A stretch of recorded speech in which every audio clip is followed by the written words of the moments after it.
welcome to the better New York City. Today we're not talking about Chicago, we're going to talk about the museum. Welcome to Foamer Heaven, aka the Illinois Railway Museum. So these are the G-tells, and I can't think about these things without thinking of this video. But turbine startups don't always go smoothly. So the way these worked is they had both a turbine and a diesel engine. Okay. The diesel engine was for like, slow speed moves, and also starting the turbine. Okay. That used bunker C fuel oil, stuff that ships use. Yeah. This would be here. That's cool. This was the one that was originally the Toledo one, right? Or it was the Ohio? No, Detroit. It was the Detroit commuter rail. Something. As an F9. Yes. For yes. For the Great Northern. Yes. You're gonna be happy to see this. I mean, I saw these run in person. Yeah, I did too. Yeah. Yes. There's an SD40 right there. Speaking of electrics, I was very, very happy to see this. I did not know any of these still existed, and I was, oh my god, this is so cool. It's in such shit condition. This is the car where I put my FEMA conspiracies. This is quite the car then. Smells like old. It does. At least this entire museum is just a reminder of how much we've lost, honestly. Into the Hall of Giants. This is where it gets good. The ultimate Winga-Dinga machine. Well, they replicated it. Also, interesting font for the numbers. Yeah. That's, huh. So, where did this run? From here to Omaha, Nebraska. That's Damn. the name Nebraska. Damn, imagine wanting to go that fast to Omaha. Yesterday. Just like This is the cylinder. The smallest of. The cylinder size This is is the just... smallest of the 484s we have here. Yes! Yeah. Yes! Yeah. Yes! Yes! Yes! Yes! South Georgia. You got the meme now.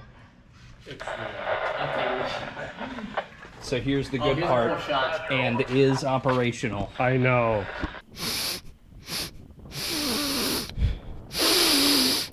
This is the best building.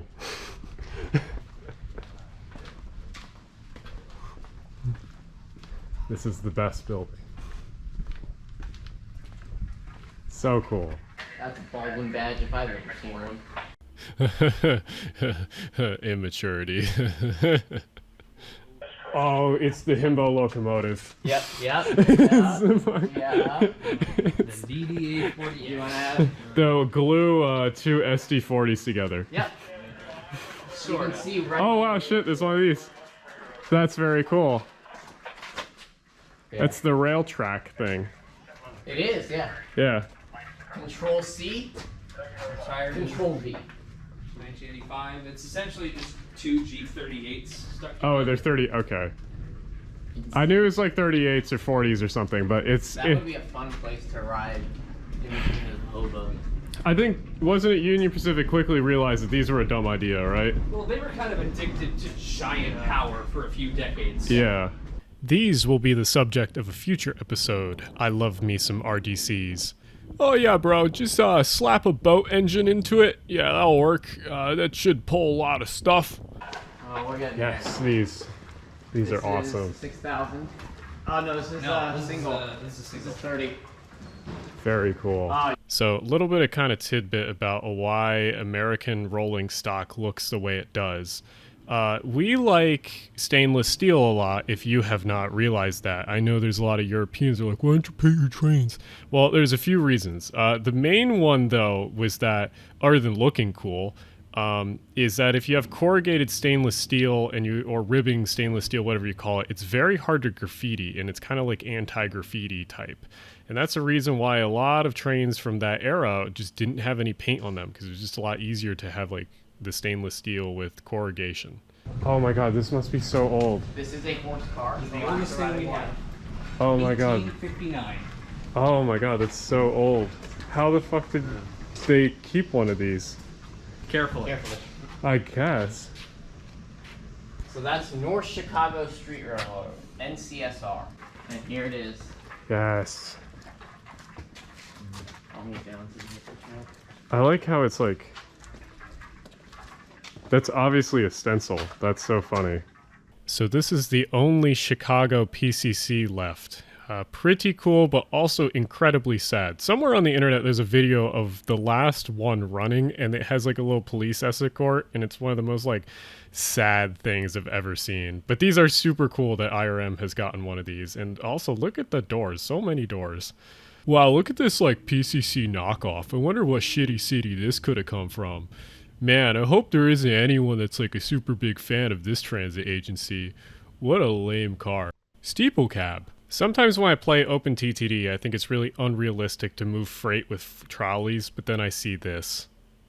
But this is so cool.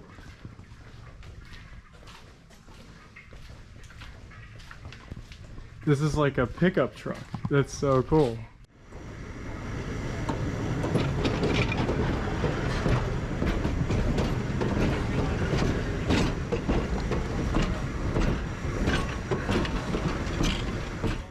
Locomotives, wrenches, and swear words live in this building.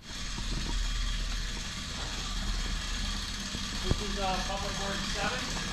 This is the first steam locomotive museum I got back in the late 50s, early 60s. It's in here for cosmetic restoration. It's supposed to go into barns 3. It was rebuilt, I want to say, in the 1940s, completely into what it is now. The fun thing about it is it has a 282 tender on it. The engine's a 280, but it was given this larger tender because it worked branch line service in Nebraska, I want to say. And they got rid of a lot of the water stops, so they just gave it a bigger tender, so it had more fuel capacity. So why has this one been in here for so long? It's because it needed a lot of, or it was decided to be an operational, but then that kind of all spiraled. I noticed on a lot of inoperative steam locomotives, you have like wood planks wrapped around some of the places where I guess the bearings would go. Yeah, so this is where the boxes, so the boxes are actually right there. The journals, yeah. So what they would do is they'd sit right here, and under here it's kind of like a more machined, It's super tight smooth. surface. Yeah. And Yeah. so like if you were, You don't want to hit it with anything. yeah, and when you go to lift it, that's basically where you want to lift it, but you don't want to damage them. What is this casket looking thing? What? This thing? Yeah. So this is a scale test car. So railroads used to weigh shippers and how they'd ship Okay. freight by weight. And sometimes they would screw with the scales, and so railroads had these scale test cars. They load them with a certain amount of weight, test it. If it worked, or if it checked out, they were good. But if the scale was off, then they'd give them like a fee or something. Makes sense. Huh.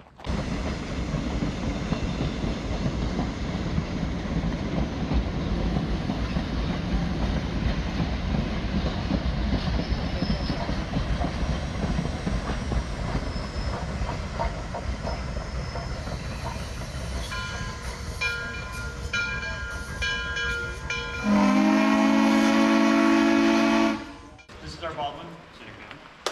I believe only one of the prime movers worked. Don't quote me on that. It ran in 2019. Ran when parked. Yeah. But it didn't run in service because they need to take the cab floor out for something, from what I've heard. Yeah. It needs work. Obviously needs some paint. It's back here. It's inside. It's safe from the elements. So Baldwin gave these a proprietary throttle system, so Yeah. these could not be latched up to any other manufacturer's engines. And they wonder why they went out of business. This is the SD7, also in probably the most Foamer livery because it went to Southern Pacific. This is 118C. There's another early engine that we got. It's another Milwaukee. Pretty much everything in these two strings are going to be Milwaukee. And then after that, one of the motors blew out. So in order to replace it, you'd have to lift the entire body off of it, which is just a hassle and everything. So it became the electric car shop's air compressor for a while. To where they just put the pantographs up and it became portable air compressor. That's and funny. then it stopped doing air compressor things, and now it's back here. Oh. One kind of funny thing that I think about this car is somebody, I guess when we first got it, or this locomotive, somebody put Burlington Northern logo on the side of it.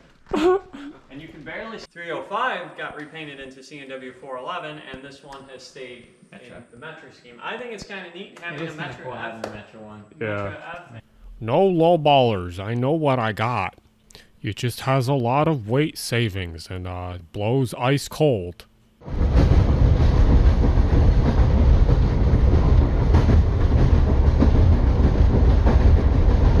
It's a transformer train, but not that kind of transformer train. It's a transformer train for doing the electricity when you can't do the electricity.